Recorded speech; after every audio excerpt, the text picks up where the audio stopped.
اچھوتے فکر و خیال کے شاعر و ادیب عنبر بہرائچی کو ان کے اپنوں نے لکھنؤ میں یاد کیا تو دل کے جذبات لبوں تک آ گئے اور سبھی نے اظہار خیال کو لازم جانا۔ بات دور تک پہنچ سکے اور نوجوان نسل بھی عنبر بہرائچی کی خوبیوں، صفات اور کمالات سے واقف ہو، اس خیال کو عملی جامہ پہنانے کے لیے پیش ہے لرن آن لائن ود فیضان خان کی آنکھوں دیکھی رپورٹ۔ ہمارے مہمان خصوصی عالمی شہرت یافتہ سپریم کورٹ کے وکیل معزز محترم جناب خلیل الرحمان صاحب، عنبر کے جانے کا بہت سخت افسوس ان کو ہوا تھا، جبکہ ہم لوگوں نے رمضان سے پہلے ایک بہت اچھا پروگرام کا ہم نے انعقاد کا پلان بنایا تھا۔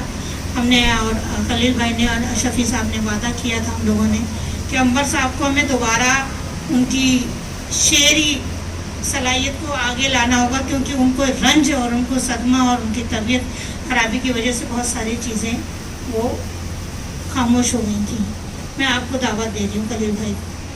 معزز مقررین، سامعین، کیا آج اب اتفاق ہے کہ اذان اور نماز کے درمیان کے وقفے میں مجھے بولنے کے لیے کہا گیا ہے اور اہل نظر نے زندگی کو یہی وقفہ مانا ہے کہ بچہ جب پیدا ہوتا ہے اذان دی جاتی ہے پھر نماز جنازہ ہوتی ہے۔ بہرحال عنبر بہرائچی کے ہشت پہلوی شخصیت کے اوپر ملٹی فیسیٹڈ پرسنالٹی کے مختلف لوگوں نے تقریباً تمام باتیں کہیں، بحیثیت ایک انسان کی، بحیثیت ایک شوہر کے، ایک دوست کے، عاشق رسول کے، شاعر کے، عالم کے، فاضل کے، جیسے کہ اشفاق صاحب نے کافی تفصیل سے فرمائی تمام باتیں۔ میں اپنے ایک زاویہ نگاہ سے عنبر صاحب کے بارے میں چند باتیں عرض کرنا چاہتا ہوں، وہ کہ میری ان سے ملاقات کافی پرانی تھی، لیکن میں اس کا ذکر نہیں کروں گا کیونکہ وہ چیز تقریباً سوانح ہی بن جائے گی، اس کا میں قائل نہیں ہوں۔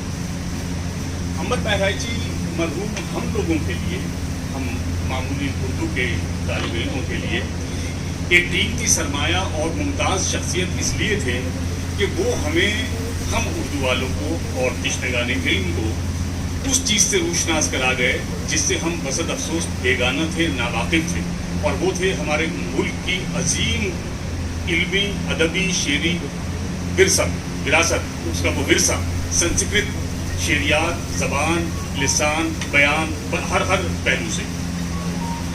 اور یہ عنبر بہرائچی صاحب کا ہی محنت اور ان کا کام تھا کہ ہمیں انہوں نے یہ احساس دلایا کہ ویدک عہد سے لے کر، یعنی تقریباً جو رگ وید ہم بنیادی طور سے مانتے ہیں، جس کو ویدک عہد کہا جاتا ہے، علم و ادب میں باقی 3 وید تو اور مختلف موضوعات پر ہیں، اس سے لے کر آچاریہ راج جگناتھ تک، یعنی 18ویں صدی تک کا ایک طویل ارتقائی علمی سرمایہ ہمارے پاس موجود ہے، جس میں سنسکرت زبان، شعر و دانش کے علماء نے، آچاریوں نے اس کے شعر و ادب پر، لسان پر، زبان و بیان پر، جمالیات و انبساط پر ایسے اچھوتے اور نازک امکانات کو تلاش کیا ہے، ان کی تشکیل دی ہے، جو ہم صرف ہندوستانیوں کے لیے نہیں بلکہ دنیا کے لوگوں کے لیے جو ادب کا طالب علم ہے یا ادب سے شغف رکھتا ہے، اس کے لیے بہت زیادہ اہم ہے۔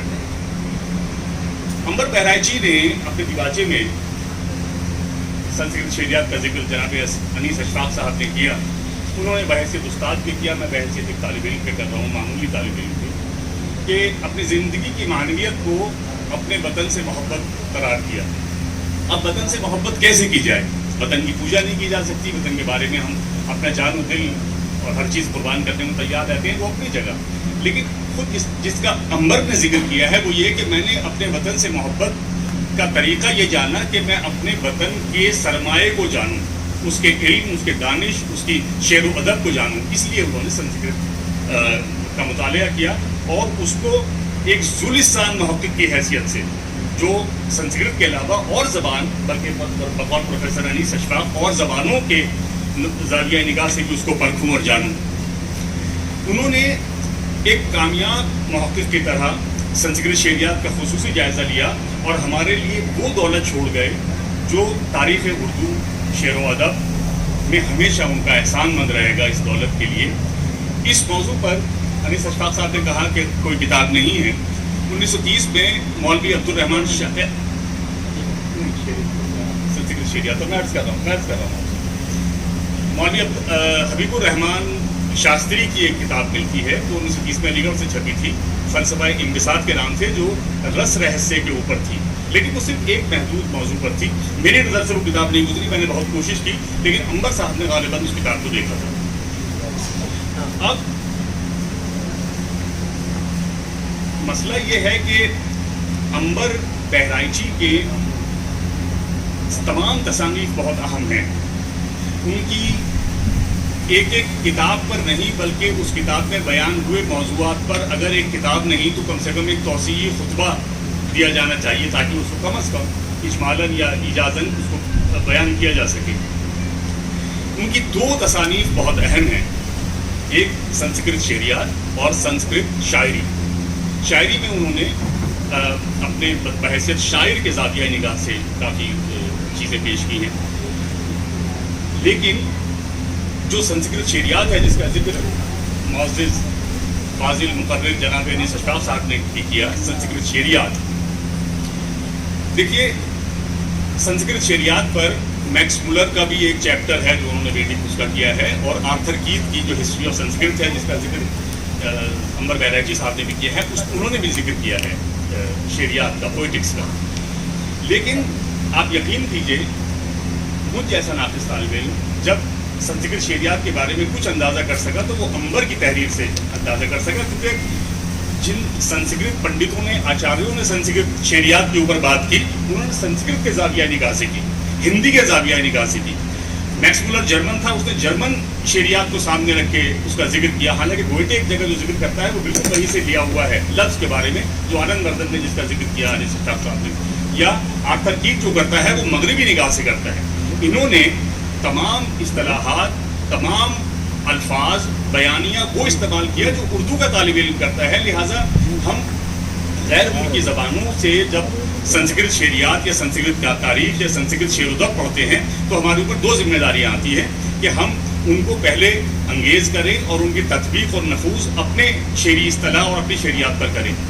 یہ بوجھ عنبر بہرائچی نے اپنے قلم پر لیا اور انہوں نے اس کو خود سمجھ کے اردو کے شعری ادبی نظریات کو بیان کیا سنسکرت کے نگاہ سے کہ وہ کیا کیا جائے.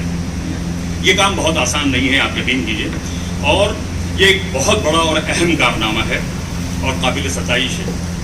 میں اس بات کا ذکر کرنا یہاں بے حد ضروری سمجھتا ہوں جس سے غالباً کوئی اتفاق نہیں، عدم اتفاق نہیں کرے گا، وہ یہ کہ ان کی غیر معمولی علمی صلاحیت دیانت داری کے ساتھ ہے. اگر مجھ سے کہا جائے کہ چلیے میں اس کی مثال دوسری دیتا ہوں کہ ہمارے یہاں آج دیانت داری، علمی دیانت داری کا فقدان ہے. آج ہم اپنے ذاتی تعصبات، ذاتی معاملات، اپنے تجربات، اپنی ناواقفیت، کم علمیت کو کے بہانے تراش کے عجیب عجیب باتیں کرتے ہیں، اعتراف نہیں کرتے. ایسے شواہد موجود ہیں کہ لوگوں نے کئی چیپٹر ابھی ذکر کیا شمس روان فاروقی کا کہ انہوں نے استفادہ کیا اس سے. یہ تو استفادے کی بات ہے، لیکن اسے انگریزی میں پلیجرزم کہتے ہیں، سرقہ وہ تک کیا جاتا ہے. عنبر بہرائچی نے جہاں جہاں سنسکرت کے علماء کا ذکر کیا ہے، آچاریوں کا ذکر کیا ہے، ان کے اقتباسات کا ذکر کیا ہے، وہاں نیچے نام بھی دے دیا ہے. وہ چاہتے تو آسانی سے نظر انداز کر سکتے تھے اس کو، کون جا کے اس کی تحقیق کرتا، کون ہے جی اتنا بڑا سنسکرت دان جو کرتا. لیکن یہی چیز دیانت داری ہے، علمی دیانت داری.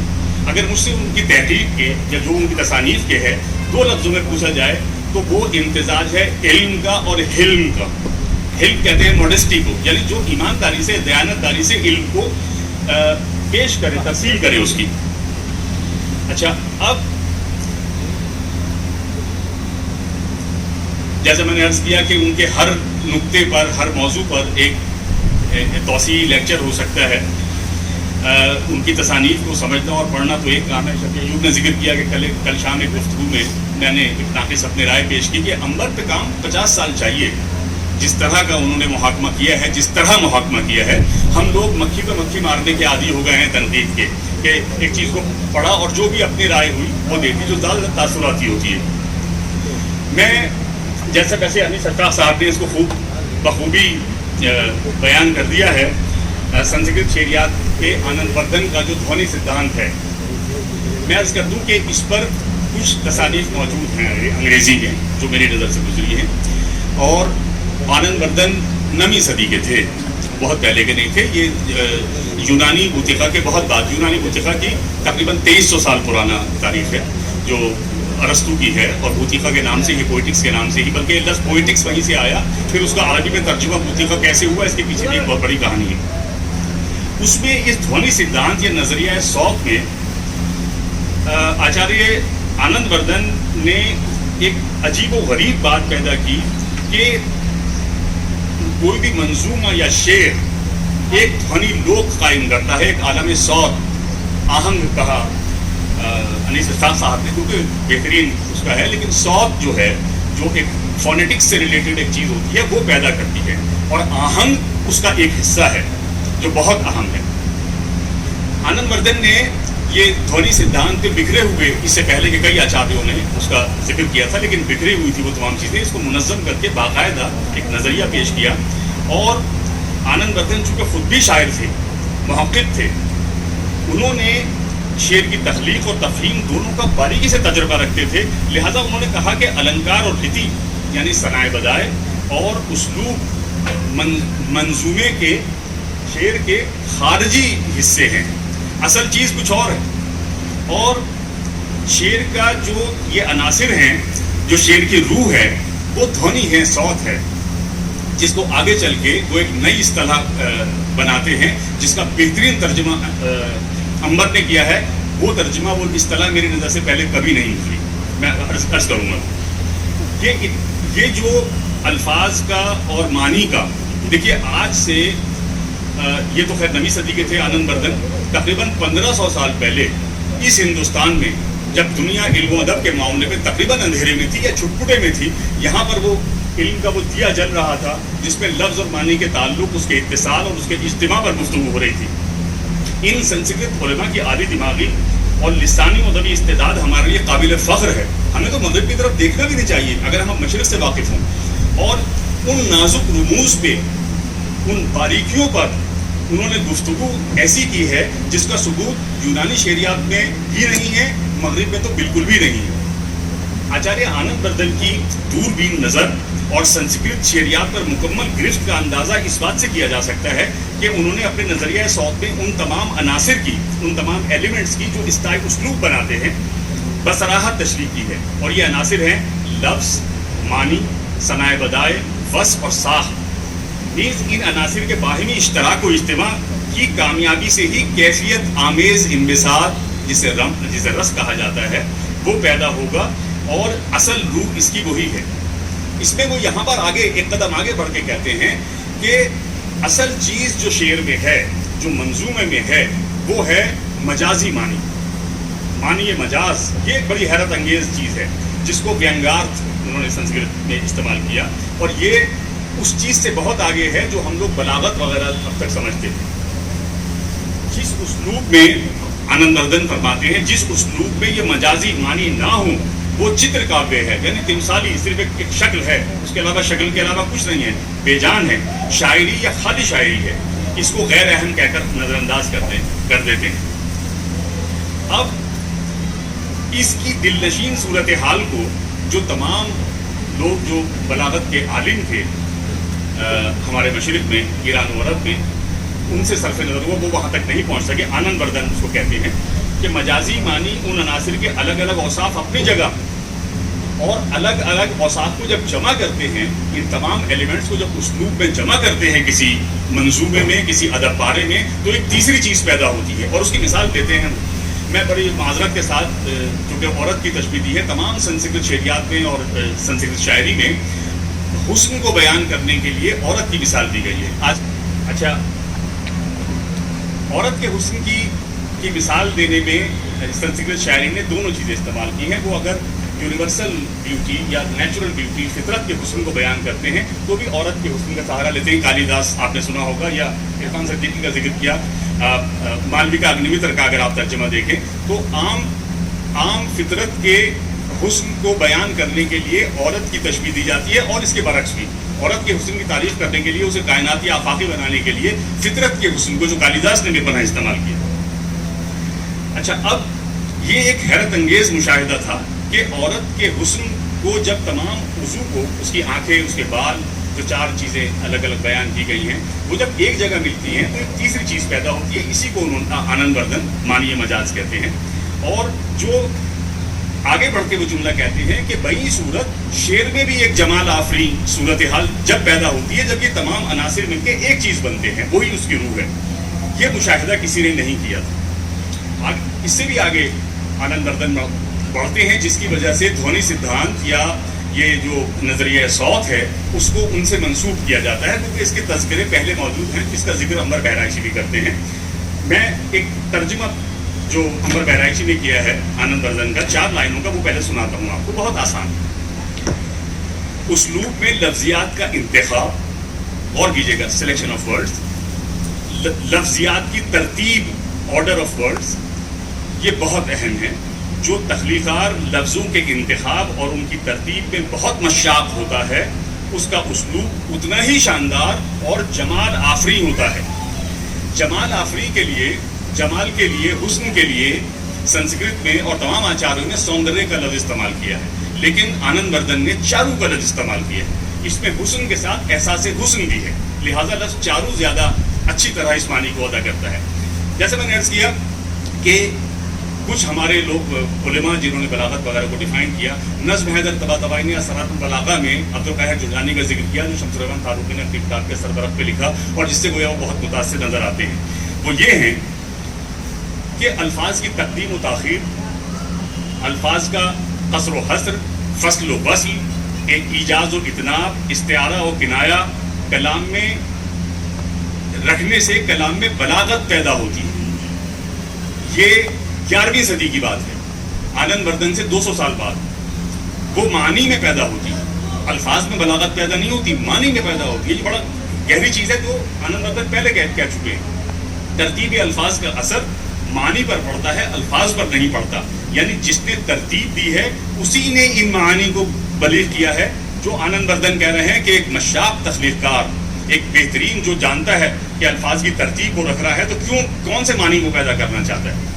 اچھا، یہ جرجانی سے، جس کو کہ بہت ہم لوگ بھی فخر کرتے تھے، ہم نے پڑھا ان کے دونوں رسالے اثرات البلاغہ، اس کا ترجمہ میں ہی لایا تھا کارنیل یونیورسٹی امریکہ سے، اور دلائل الاعجاز. تو ہم لوگ حیرت میں پڑ گئے تھے کہ واہ واہ، 1000 سال پہلے ہم اس وقت میں اپنی ناواقفیت، اپنی کم علمی کا اعتراف کرتا ہوں. مجھے نہیں معلوم تھا کہ آنند وردھن کی بات 8ویں صدی میں کہہ چکے ہیں، 9ویں صدی کی یہ تھیوری ہے. اچھا، اسی طرح آنند وردھن یہ کہتے ہیں کہ النکار یعنی صنائع بدائع، رتی، گن، وصف وغیرہ جملے سے متعلق باہری تصورات ہیں. ذرا غور کیجئے کہ یہ آدمی آج سے 1200-1300 سال پہلے یہ بات کہہ رہا ہے، جو آج ہمارے مغرب کے جن کو ہمارے منقادوں نے ایک اپنا دولہا مانا ہوا ہے کہ وہی ہمیں لیڈ کرتے ہیں. قدر نہیں، یہ 1200 سال پہلے ہمارا ملک میں ہمارا ورثہ کہہ رہا ہے. لیکن بکوئک، قول محال، دھونی یعنی صوت، اوچتے یعنی موضوع، موضوعیت، جملے سے باہر کائنات کو بیان کرتی ہے. جملے سے باہر یعنی وہ جملے میں موجود نہیں ہے، آپ کے واقعے میں موجود نہیں ہے، وہ شعر میں موجود نہیں ہے، وہ باہر کی چیز ہے. اسی طرح موضوعیت کی مثال کے لیے، اچھا ایک نئی چیز آنند وردھن نے کہی، انیسا، انہوں نے کہا کہ شعریات میں ایک کاویہ ورت ہوتا ہے، یعنی ایک حلقہ ہوتا ہے. وہ کیسے بنے؟ اور دیکھیے کتنی سامنے کی بات تھی، اور ہمارے یہاں کوئی نہیں سمجھ سکا اس بات کو. شاعر، اس کی تخلیق، کریشن، اور صاحب ذوق شخص، سامعین. ہمارے یہاں ہندی شاعری میں پچھلے 150-200 سال میں یہ تھا کہ سماج بھی بہت اہم چیز ہے رچنا میں، تخلیق میں. لیکن آنند وردھن یہ کہتا ہے 9ویں سینچری میں کہ شاعر، تخلیق اور صاحب ذوق شخص، یعنی جو آدمی سمجھ رہے ہیں اس کو ہر آدمی کے سمجھنے کی چیز نہیں ہے. اچھا، لمبی بات ہے، کہاں تک نماز کا بھی وقت ہو رہا ہے. میں صرف یہ بات آپ سے عرض کرنا چاہتا ہوں کہ یہ چیز، یہ سرمایہ، ہم اس سے واقف نہیں تھے، اور یقین کیجئے ہم اس سے اب بھی واقف نہیں ہیں. اس پہ لوگ آگے آئیں اور کام کریں. اور ایک بڑی نازک بات انیس اشفاق صاحب نے یہ کہی کہ زبان کو شاعر توڑتا ہے. زبان دراصل اس کو دوسرے پیرائے میں ادا کیا جانا چاہیے. شاعر کے اوپر ایک ذمہ داری ہوتی ہے کہ وہ زبان کا خلاقانہ استعمال کرے. دیکھیے शायर जबान को नहीं बनाता, जबान अदब पैदा करती है, जबान शायर को बनाती है। एक दूसरी कहावत है कि जो शख्स जितनी ज़बानें जानता है उसकी उतनी ही शख्सियतें होती हैं। अगर आप अंबर बहराइची की नस्र को देखें तो उनकी नस्र आम नस्र से अलग हटके है। सबक उसका यह है कि उन्होंने संस्कृत का मुतालिया किया था, फारसी का, जैसे फरमाया गया कि फारसी से बखूबी वाकिफ थे और यकीनन वाकिफ थे, उर्दू से बहुत अच्छी तरह वाकिफ थे, तो उनकी नस्र ज़रा सी मुख्तलिफ है। ये वो नस्र नहीं है जो मोहम्मद हुसैन आज़ाद या डिप्टी वज़ीर अहमद या मौलाना हाली लिखते हैं। ये नस्र एक तीसरी जहत पैदा करती है। अब गुफ्तगू के अख्ताम में उनकी शायरी के बारे में, दीगर चीज़ों के बारे में अनीस अशफाक साहब ने कमा हक़ उसको बात की है। जितना इजमाल से कुछ घटियों के वक्त की वो बहुत कमी है। मैं अब अपने आप से एक सवाल करता हूँ गुफ्तगू के अख्ताम पे कि हम आज यहाँ सब जमा हुए हैं, मुहब्बाने इल्म व अदब, अंबर बहराइची के अक़ीदतमंद। हम अब खराज अक़ीदत कैसे दें? अंबर बहराइची को खराज अक़ीदत कैसे दें?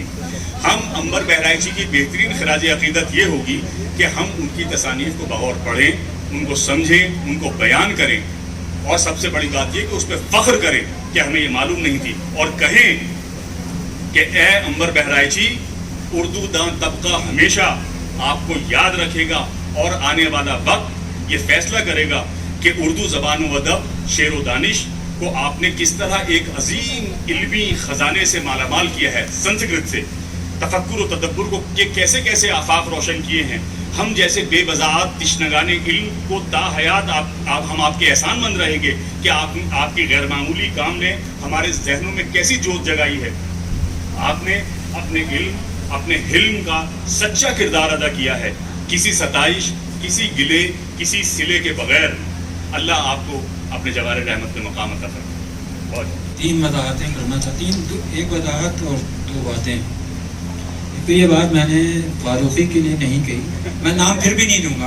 एक बड़ी जिस मशहूर ज़माना किताब की जिक्र कर रहे थे उसका नाम है साख्तियात, बस साख्तियात और मशरक़ी शरियत और मुस्ताद को उस किताब पर बड़े इल्ज़ामात भी आयद हो रहे हैं। दूसरी बात मैं ये कहना चाह रहा हूँ, ये हमारे अतर नबी साहब, खुदा इनकी उम्र दराज करे, शहर की फ़ाल तरीन शख्सियत, यादगार, इनका जिक्र मुशायरों के ताल्लुक से किया जाता है, मुझे बहुत बुरा लगा। भाई इन्होंने बड़े यानी लखनऊ 7 सेमिनार करा दिए हैं, अदब 7 सेमिनार करा दिए। किसी ने भी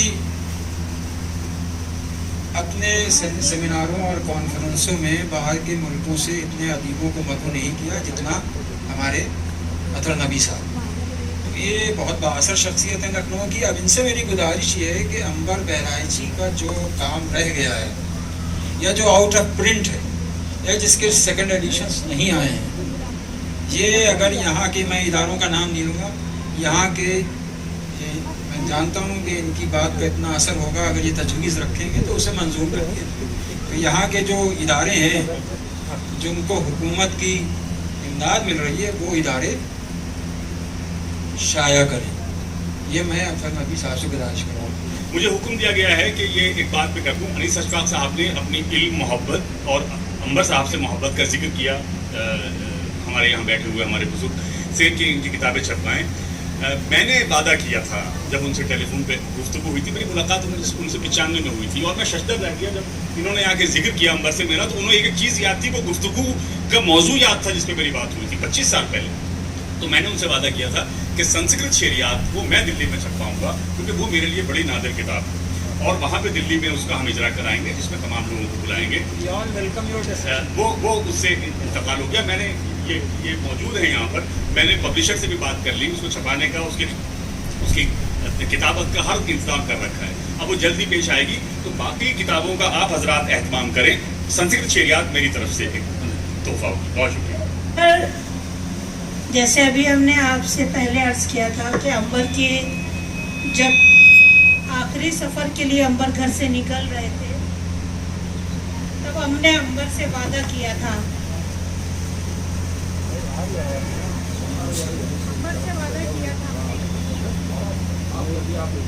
हमने वादा किया था कि अंबर, जो कुछ हम अब तक अपनी ज़िंदगी में मुतहरिक रहे हैं सोशल इशू पे, अब आखिरी सफर था उनका, घर से आखिरी बार रुखसत हो रहे थे, तब उनके हमने पलंग को छू करके कहा था कि अम्बर अब जो कुछ भी इबादत करेंगे उसका सवाब तुम्हें बख्शेंगे, और तुम्हारे जितने काम हैं वो सब हम तुम्हारे लिए अपनी कोशिशों से हम तुम्हारे अधूरे काम हम मंजर आप पे लाएंगे।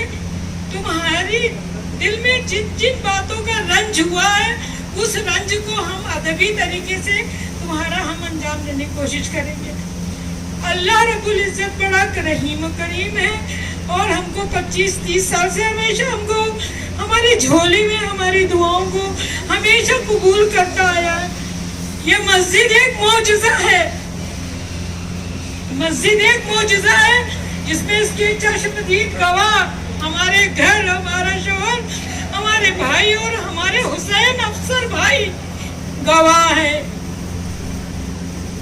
जिन तकलीफों से हमने अल्लाह के हुक्म से ये कोशिश की है, ये एक मौजज़ा है।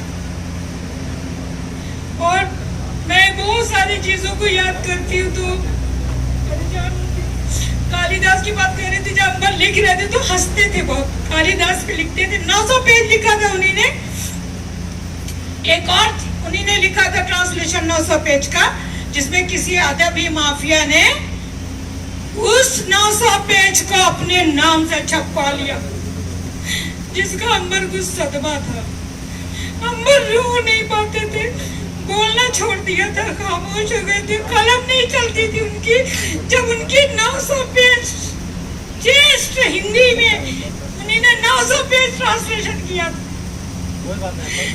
900 पेज ज्येष्ठ हिंदी में ट्रांसलेशन किया था।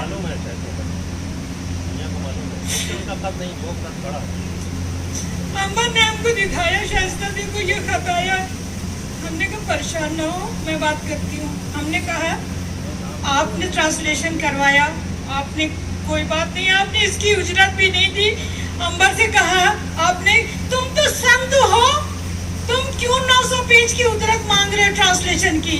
हमने कहा ये हमारा शोहर रिटायर हो चुका है, कई मर्ज से शिकार है, इसका इलाज होता है, आप क्या 900 पेज का ट्रांसलेशन का आप कुछ भी नहीं देंगे। कहते वो तो संत है, आप क्यों मांग रही हैं, उनको इनकम टैक्स में हिसाब देना होगा। हमने कहा आपको क्यों दर्द हो रहा है।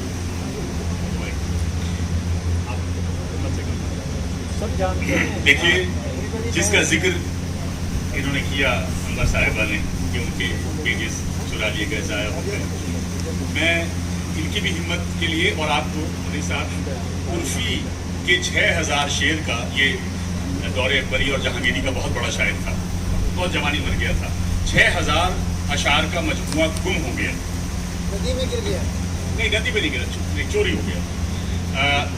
तो उसके लिए जो शेर कहता है, गुफ्तगर शुद्ध ज़कफ़म शुक्र के नागुफ्ता बजास्त अज दुसत गन यक मुश्त गौहर बाख्ताम, कि अगर मेरा कहा हुआ ज़ाया हो गया है तो कोई बात नहीं, ना कहा हुआ अभी मौजूद है। 200 खजानों में से एक मुट्ठी मोती मैंने खो दिए हैं, फेंक दिए हैं, कोई बात नहीं, लिहाजा वो 900 सफात छोड़िए, लिहाजा इस बात को हिम्मत से करना। बहुत हिम्मत आ गई, बहुत हिम्मत आ गई, बहुत हिम्मत आ गई। जैसे अक्सर लोग हमसे कहते हैं दुनिया से तो लड़ती आई हो, अब इतनी से शौहर के गम को भी तुम बर्दाश्त करो, अब मातम मत करो, अब हौसले के साथ आगे बढ़ो। तो मैं खलील भाई और शफी अयूबी भाई और हमारे सब मोइन भाई, अतहर भाई और भाई आरिफ साहब और सभी लोगों से मैं बहुत कुछ हिम्मत और हौसला पा चुकी हूँ। और मेरे बच्चे मेरे साथ हैं, मेरे भाई मेरे साथ हैं, हमारे भाई फहीम हैं, हमारे तारिक हैं, हमारे देवर जो हमारे शौहर के अकेले भाई हैं, तारिक और इनाम, वो सब हैं, बहुत सारे और हमारे जिस खून के रिश्तों से ज़्यादा कभी कभी आप सब लोग हमारे लिए एक मजबूत पिलर, एक मजबूत चट्टान की तरह हमारे साथ हैं। तो अंबर साहब के जितने भी हम अधूरे काम इंशाल्लाह पूरे करेंगे। मैं दुर्गेश सिंह जी से मैं गुजारिश करूंगी कि वो अपने 2 शब्द अपनी भावना में कहें, और मैं अपने भाइयों बहनों और अंबर के सभी दोस्त अहबाब से गुजारिश करूंगी कि अंबर की ज़िंदगी पे उनके अदबी से चंद क्लिपें हैं। तो हम खराज अकीदत में हम बच्चों ने बनाया है अपने हाथों से, क्योंकि हमारी बड़ी बेटी भी वेब डिज़ाइनर और बेटा भी विजुअल इफेक्ट्स में है और राबिया भी है। तीनों बच्चों ने मिलके बनाया है अपने पापा को राजा अकीदत, और हमारा दामाद है, इन सब ने मिलके बनाया है। तो आप बच्चों को दुआ भी दीजिए, इस मुसीबत से तकलीफ से ये लोग गुजरे हैं, इनको दुआ और दस्त शफकत बच्चों के आपके हाथ रहे। मैं दुगे जी तशरीफ लाएं और फिर दुआए मगफिरत के लिए फरहान साहब को मैं बुला रही। इतने इद्दत जन यहाँ अंबर साहब को व्यक्त कर चुके हैं कि मेरे से व्यक्ति के लिए कुछ बचता नहीं है।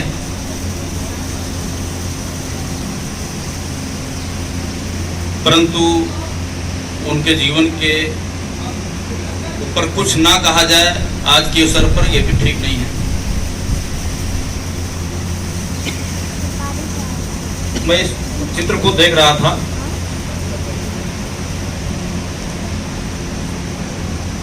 अंबर के नीचे अंबर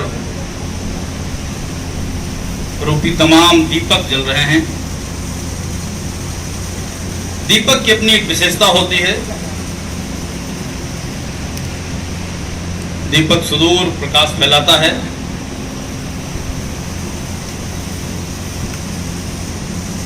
परंतु उसके ठीक नीचे उसकी परछाई होती है।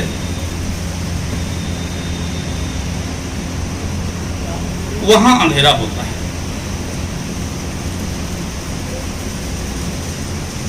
परंतु शाइस्ता जी और अंबर जी एक अलग प्रकार के दीपक थे। राष्ट्रीय अंतरराष्ट्रीय छवि के लोग। अभी आप सब वक्ताओं ने कहा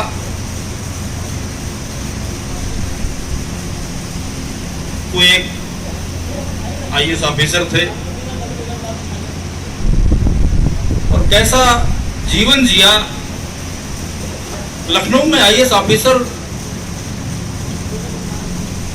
किधर रहेगा तो ये कल्पना आते ही तुरंत गोमती नगर की टॉप क्लासिक कॉलोनी आ जाती है, इंदिरा नगर की टॉप क्लासिक कॉलोनी आ जाती है, जलालाजीपुरम का ए ब्लॉक आ जाता है, तीनों कॉलोनियों चारों कॉलोनियों का ए ब्लॉक आ जाता है।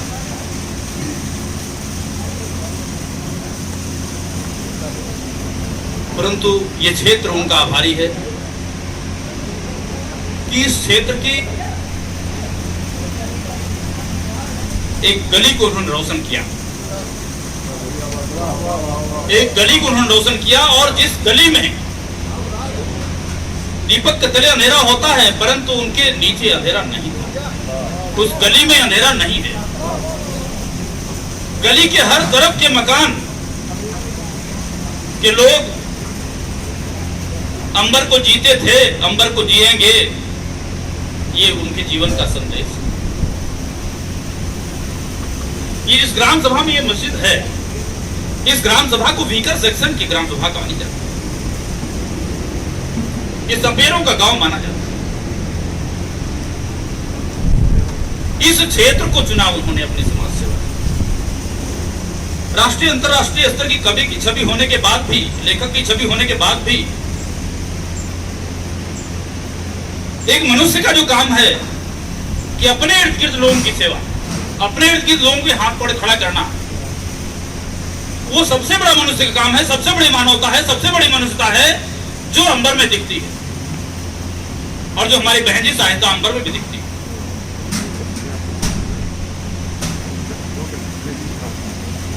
हम सब 5, 7, 10 लोग यहाँ सामाजिक जीवन में जीते हैं। हमारा कद कोई भी होगा संघ में, संगठन में, प्रदेश स्तर पर, राष्ट्रीय स्तर पर, परंतु हम सब यहाँ 10-15 लोग ऐसे जीते हैं